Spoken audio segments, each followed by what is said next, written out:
नमस्कार, आप देख रहे हैं बीपी गंगा। मैं हूं स्नेहलता। सुनो यूपी की शुरुआत कानपुर से आई बड़ी खबर के साथ। सपा विधायक इरफान और भाई रिजवान की तलाश में छापेमारी की खबर है। लखनऊ, कानपुर समेत 10 ठिकानों पर कानपुर पुलिस ने दबिश दी है। जॉइंट सीपी आनंद प्रकाश तिवारी ने तलाश के लिए एसआईटी का गठन किया है।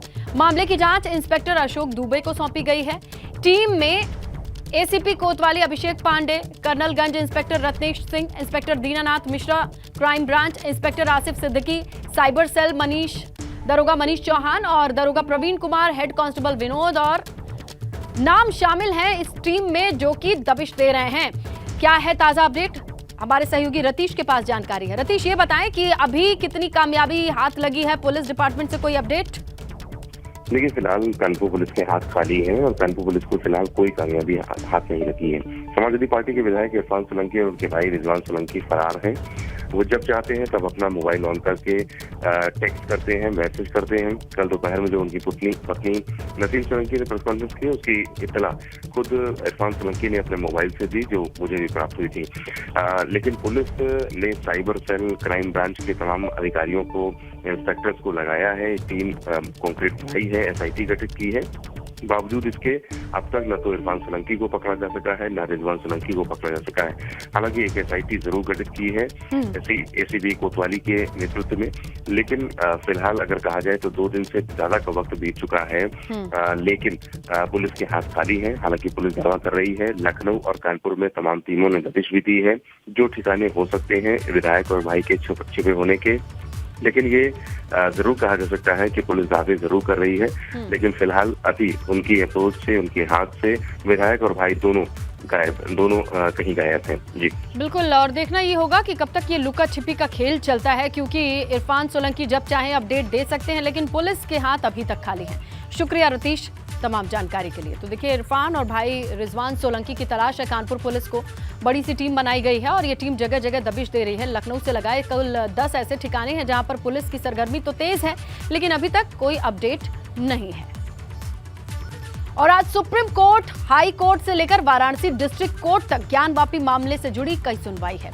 सुप्रीम कोर्ट में जहां आज शिवलिंग जैसे ढांचे के संरक्षण को, सुरक्षा को आगे बढ़ाने की मांग पर फैसला सुनाया जा सकता है, वहीं इलाहाबाद हाईकोर्ट में ज्ञानवापी विवाद से जुड़े मामले में श्रृंगार गौरी की नियमित पूजा की इजाजत दिए जाने की मांग पर सुनवाई होगी। इसके अलावा वाराणसी डिस्ट्रिक्ट कोर्ट में ज्ञानवापी श्रृंगार गौरी केस में आज वजू खाने के पश्चिमी दीवार को हटाने की जो अपील की गई है, तहखाने को खुलवाने की अपील की गई है, उस पर सुनवाई है। कोर्ट कमिश्नर की रिपोर्ट को लेकर मुस्लिम पक्ष की आपत्ति पर हिंदू पक्ष जवाब देगा। तो देखिए, आज पूरा दिन दिल्ली से लगाए इलाहाबाद और काशी तक सुनवाई का दौर चलेगा। जो तरह तरह के मामले हैं, कई तरीके के मामले जो सुप्रीम कोर्ट से लगाए, हाई कोर्ट से लगाए, डिस्ट्रिक्ट कोर्ट तक हैं, वहां पर आज सुनवाइयों को लेकर के अपडेट आ सकती है। 3 से 4 पैरेलल सुनवाइयां हैं मामलों को लेकर के, अलग अलग मामलों को लेकर के। इनमें माना जा रहा है कि किसी न किसी मामले में सुनवाई हो सकती है, फैसला आ सकता है। देखिए, सबसे अहम यह है कि 12 नवंबर को जो शिवलिंग जैसा ढांचा मिला है, उससे संरक्षण देने का आदेश है, उसकी समय सीमा समाप्त हो रही है। उसे आगे बढ़ाया जाए या नहीं, इसे लेकर के सुप्रीम कोर्ट में सुनवाई का दिन है और माना यह जा रहा है कि आज कोई ना कोई फैसला लिया जा सकता है, क्योंकि कल तक ही है शिवलिंग जैसे ढांचे की सुरक्षा को लेकर के दी गई सिक्योरिटी को आगे बढ़ाना या रोकना, इस फैसले पर आज कुछ न कुछ टेक होगा कोर्ट का। इसके अलावा अगर उच्च न्यायालय, हाईकोर्ट की बात करें तो मुस्लिम पक्ष के बहस के बाद श्रृंगार गौरी की पूजा को लेकर के इजाजत जो मांगी गई है पक्षकार की ओर से, उस इजाजत पर भी फैसले आता है या फिर सुनवाई या दलील, ये तमाम चीजें हाईकोर्ट से अपडेट के तौर पर आज के दिन आ सकती हैं। तो चलिए, ग्राउंड पर हो रही हलचल को भांपने के लिए हमारे 2 सहयोगियों का रुख करते हैं। अविनाश है दिल्ली से और हमारे सहयोगी काशी से हैं, नीतीश हैं वाराणसी से। सीधा रुख करते हैं इन दोनों का। सबसे पहले नीतीश, आपका रुख करना चाहेंगे, क्योंकि देखिए वाराणसी में भी जो मामला चल रहा है, जिसमें हर तरफ से निगाहें टिकी रहेंगी। एक तो ये है कि संरक्षण को लेकर के क्या किया जाए, जो शिवलिंग जैसा ढांचा मिला है उसकी सिक्योरिटी कल हटाई जाएगी या नहीं, उसे लेकर के क्या अपडेट है, क्या हलचल है अंदर खाने? स्नेहलता, पहले तस्वीरें भी दिखाऊं। आप देखिए, कोर्ट के बाहर मैं मौजूद हूं। हलचल की बात करें तो सबके मन में ये सवाल है कि अब जब कोर्ट आदेश देगा तो शिवलिंग के संरक्षण की तारीख आगे बढ़ती है या फिर इस मामले को लेकर अन्य कोई और भी फैसला सामने आता है, कोई आदेश सामने आता है। दूसरा, आज जो इस कोर्ट में होना है, जिला अदालत में होना है, उसका अपडेट आपको दे दूं कि आज हिंदू पक्ष आपत्ति पर प्रति आपत्ति अपनी दाखिल करेगा। जिस तरह से सर्वे के दौरान 2 कोर्ट कमिश्नर ने अपनी रिपोर्ट सौंपी थी और उस रिपोर्ट में जो मस्जिद परिसर है, ज्ञानवापी मस्जिद परिसर जिसे हम कह सकते हैं, वहां पर जिस तरह से जो हिंदू आकृतियां मिली थी, हिंदू धार्मिक स्थलों की आकृतियां मिली थी, उसे लेकर मुस्लिम पक्ष ने अपनी आपत्ति दर्ज कराई थी। अब उसे लेकर जो आपत्ति दर्ज हुई थी उस पर प्रति आपत्ति हिंदू पक्ष दर्ज करेगा। अगर दूसरी बात करें तो तहखाने को खुलवाने को लेकर, यानी एक और सर्वे की मांग को लेकर, पश्चिमी दीवार को हटाकर, यानी जो पश्चिमी दीवार नीचे की ओर है उसे हटाकर आगे की सर्वे, यानी एक और सर्वे की प्रक्रिया को आगे बढ़ाया जाए, इसकी मांग को लेकर आज यहाँ पर हिंदू पक्ष अपनी एक एप्लीकेशन भी प्रस्तुत करेगा। तो तैयारी पूरी है। हिंदू पक्ष भी उत्साहित है। उत्साहित इसलिए है कि एक आपत्ति हुई है और उस आपत्ति पर जो तस्वीरें सामने आई हैं पूरे देश ने देखा है, तो उस आपत्ति पर प्रति आपत्ति जब दाखिल होती है तो कोर्ट का क्या आदेश होगा, इसका इंतजार हिंदू पक्ष को है। फैसला तो नहीं, लेकिन वहाँ सुनवाई में कैसी दलीलें दी जाती हैं ये देखना और जानना अहम रहेगा।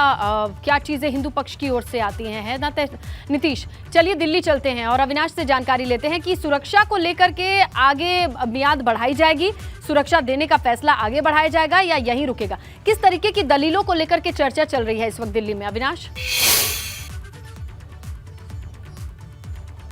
देखिए, इस दिन अगर बात करें तो सुप्रीम कोर्ट ने जब पिछली सुनवाई की थी तो उसमें साफ तौर पे कहा था कि जो तथाकथित शिवलिंग मिला है इसके संरक्षण की जिम्मेदारी वाराणसी के जिलाधिकारी की है और 12 नवंबर तक के लिए ये आदेश दिया गया था। लेकिन जिस तरीके से अगर बात करें तो निचली अदालत ने संरक्षण की याचिका को खारिज कर दिया है। उसके बाद अब हिंदू पक्ष सुप्रीम कोर्ट पहुंचा है। कल सुप्रीम कोर्ट में chief justice of India DY Chandrachud के सामने इस पूरे मामले को लगाया गया था। DY चंद्रचूड़ ने साफ तौर पर कहा कि वो इस मामले की सुनवाई करेंगे, नए बेंच का गठन करेंगे। आज नए बेंच का गठन हो जाएगा और दोपहर 3 बजे ये सुनवाई होगी, जहां पे हिंदू पक्ष अपनी ओर से दलील रखेगा कि जब तक ये पूरा मामला सुलझ नहीं जाता है, जब तक कोर्ट की ओर से, निचली अदालत की ओर से फैसला नहीं आ जाता है, तब तक इस पे जो संरक्षण की जो सुप्रीम कोर्ट की ओर से दी गई है उसको जारी रखा जाए। इसके बाद अगर बात करें तो सुप्रीम कोर्ट भी इसको जारी रख सकता है, क्योंकि जिस तरीके से कानूनी जो स्थितियां हैं, जो तमाम तरीके से जो तमाम विशेषज्ञ हैं, जो कानून के जानकार हैं, क्लियर करना चाहेंगे कि देखिए लोअर कोर्ट में जो वाराणसी में चल रहा है वो तो चीजें लंबी प्रोसेस दिखाई दे रही है, वहां से तो कोई फैसला आज के आज आने से रहा, लेकिन सुरक्षा की जो संरक्षण की मियाद है वो कल तक की ही है। तो क्या ये नई बेंच आज के आज फैसला भी सुना देगी तमाम दलीलों को सुन के?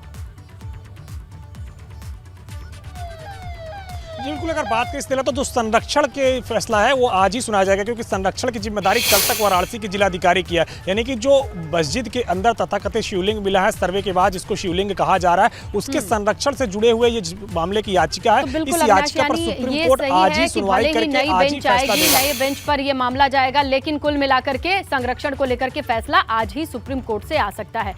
3 बजे के बाद कभी भी फैसला आ सकता है, इस पर निगाहें रहेंगी। शुक्रिया अविनाश, शुक्रिया नीतीश तमाम जानकारी के लिए। तो देखिए, ज्ञानवापी मामले पर आज हर एक कोर्ट में कोई ना कोई सुनवाई है, और सुनवाई का जिक्र करें तो मुरादाबाद की स्पेशल MP MLA कोर्ट में भी अब्दुल्ला आजम के 2 मामलों को लेकर अहम सुनवाई का दिन है, जहां सपा नेता आजम खान और सपा विधायक अब्दुल्ला आजम पर साल 2008 में मुरादाबाद के छजलैट में दर्ज मुकदमे की सुनवाई होगी। कई और सपा नेताओं का भी नाम इसमें शामिल है। वहीं आज ही पूर्व सांसद जया प्रदा पर आपत्तिजनक टिप्पणी के मामले में भी कोर्ट में सुनवाई होनी है।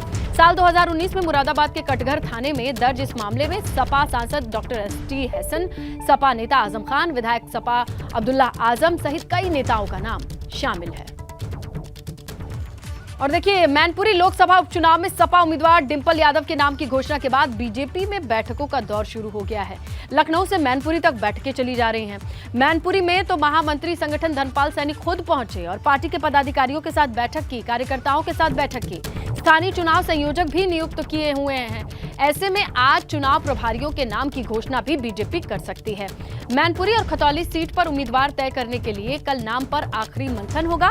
12 नवंबर को बीजेपी कोर कमेटी की बैठक मुख्यमंत्री आवास पर होगी और यही माना जा रहा है कि नाम सामने आ सकता है। लेकिन इसी बीच दिलचस्प रहा यूपी भाजपा अध्यक्ष से अपर्णा यादव की मुलाकात, जो कि माहौल में एक नए एंगल के साथ लोग देख रहे हैं कि क्या कुछ मायने हो सकते हैं उस मुलाकात के। आइए समझने की कोशिश करते हैं कि बीजेपी खेमे से इस वक्त लखनऊ में किस तरीके की हलचल है। अनुभव।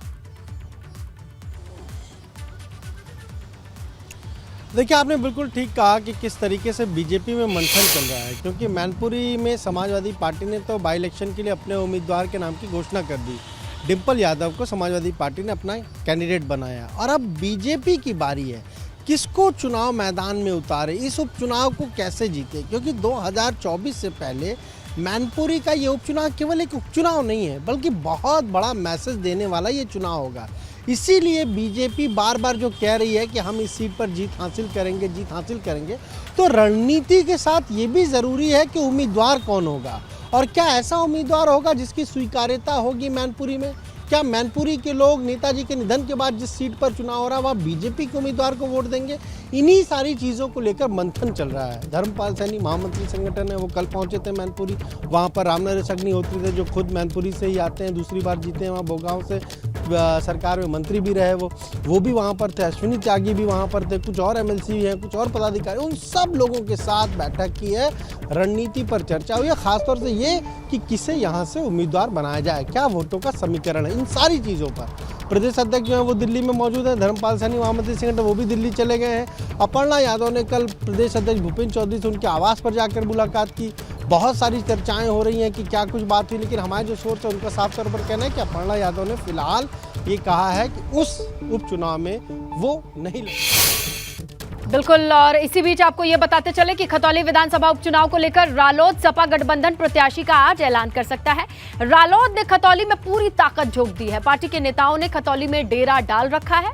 रालोद की टीम गांव-गांव जा रही है। पश्चिमी यूपी के नेताओं का खतौली में जमावड़ा लगा हुआ है। 13 नवंबर को आरएलडी अध्यक्ष जयंत चौधरी की खतौली में ताबड़तोड़ 3 जनसभाएं हैं, ये भी खबर आ रही है। तो देखिए, समाजवादी पार्टी ने खतौली उपचुनाव के लिए सीट रालोद को दे दी है, जिससे गठबंधन है। ऐसे में खतौली में जनसभाओं के लिए जयंत चौधरी डेरा डालेंगे। ये माना जा रहा है कि रालोद की ओर से प्रत्याशी का ऐलान हो सकता है। सूत्रों के हवाले से ये बड़ी खबर मिल रही है। कौन हो सकता है प्रत्याशी के तौर पर रालोद की नजर में? चलिए, किस तरीके की इंटरनल अपडेट है, हमारे सहयोगी सनुज का रुख करते हैं। सनुज, ये बताइए कि खतौली में किस तरीके की हलचल है, किसके नाम को लेकर के चर्चा है रालोद के लिए?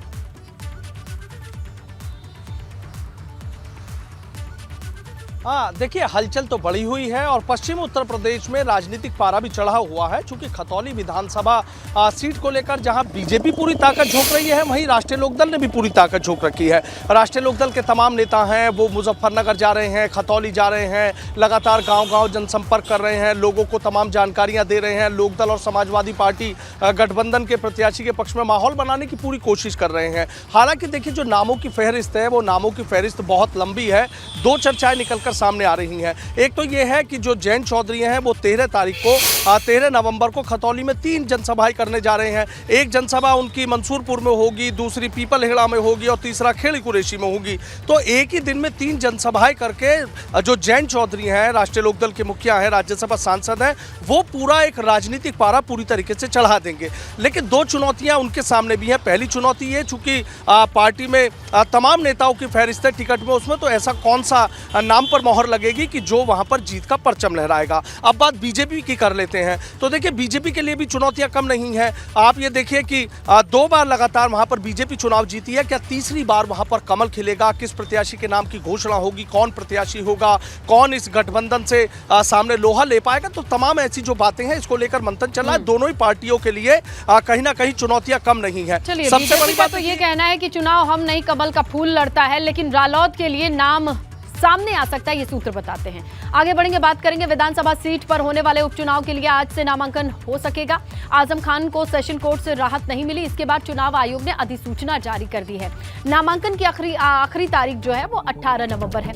5 दिसंबर को मैनपुरी खतौली के साथ ही रामपुर में वोटिंग होगी और 8 दिसंबर को नतीजे आ जाएंगे। तो देखिए, रामपुर के लिए भी अधिसूचना जारी हो चुकी है, जिस पर स्टे लगा हुआ था कोर्ट के आदेश के बाद कि जब तक लोअर कोर्ट ये क्लियर नहीं कर देता है कि आजम की सजा को लेकर के उनका स्टैंड क्या है, तब तक के लिए अधिसूचना पर रोक लगाई गई थी। लेकिन अब जब ये स्पष्ट हो चुका है कि आजम को लोअर कोर्ट से किसी भी तरीके की राहत मिलती नजर नहीं आ रही है, तो ये अधिसूचना फिर से जारी कर दी गई है और आज से रामपुर में नामांकन शुरू होगा, जबकि 2 सीटों पर कल से ही नामांकन शुरू हो गया था। लेकिन चुनाव की जो तारीख है वो वही रहेगी। 18 नवंबर रामपुर में भी आखिरी दिन रहेगा जब नाम दाखिल किया जाएगा। 19 को नामांकन पत्रों की जांच होनी है। और 21 तक नाम वापस लिए जा सकते हैं। चलिए आगे बढ़ेंगे और लखीमपुर से बड़ी खबर मिल रही है। आपको बताएं, सुनो यूपी में, जहां हम आपको बताते चले कि लखीमपुर से इस वक्त की बड़ी खबर मिल रही है। 28 साल की महिला की गला दबा करके हत्या की गई है। हथौड़े से वार कर महिला को मौत के घाट उतार दिया गया है। इस वक्त की बड़ी खबर, पुलिस ने आरोपी युवक को गिरफ्तार किया है। 28 साल की युवती के सिर पर वार करके मौत के घाट उतारा है।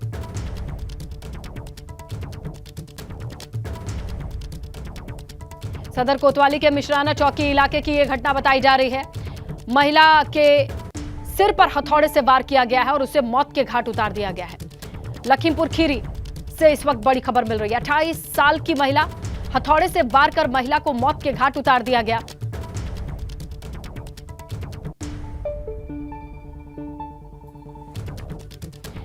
इसी बीच बड़ी खबर कानपुर से मिल रही है। जहरीली गैस से 3 लोगों की मौत का मामला सामने आया है। कानपुर से इस वक्त की बड़ी खबर, जहरीली गैस से 3 लोगों की मौत हुई है। कानपुर से यह बड़ी खबर मिल रही है। जहरीली गैस की जद में आने से 3 लोगों की जान गई है। जहरीली गैस से 3 लोगों के मरने की खबर मिल रही है। कानपुर से इस वक्त की बड़ी खबर, जहरीली गैस की चपेट में आने से 3 लोगों की मौत हुई है। कानपुर से इस वक्त बड़ी खबर मिल रही है। कानपुर में इस वक्त बड़ी खबर, जहां जहरीली गैस की चपेट में आने से 3 लोगों की मौत की खबर है। जहरीली गैस की चपेट में आकर के 3 लोगों की जिंदगी खत्म।